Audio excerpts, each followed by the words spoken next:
A star expands the frontier path with the lowest F value, where F equals G plus H. The lesson is not the formula itself. The lesson is the boundary between heuristics that let graph search close nodes safely and heuristics that need reopening. The graph trace makes the boundary concrete. With a consistent heuristic, graph search, a star closes nodes in an order that never needs a cheaper reopen. The frontier still considers the decoy node D, but the optimal path to G survives every tiebreak. That is the safe case for graph search.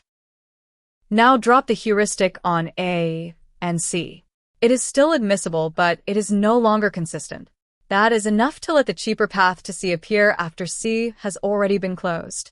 One broken edge inequality is enough. Without reopening, the better path to C is rejected once C is closed. The algorithm then reaches G through the stale path and returns cost 6, even though the real optimum is 5. The wrong answer is a closed set artifact. Allow the closed node to reopen when G improves, and the same admissible heuristic recovers. C re-enters the frontier, G drops to 5, and the true shortest path wins.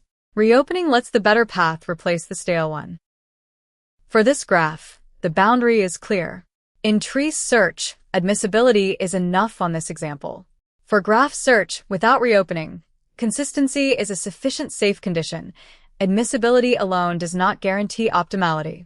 With reopening, this admissible heuristic recovers the optimal path. That split is the practical boundary.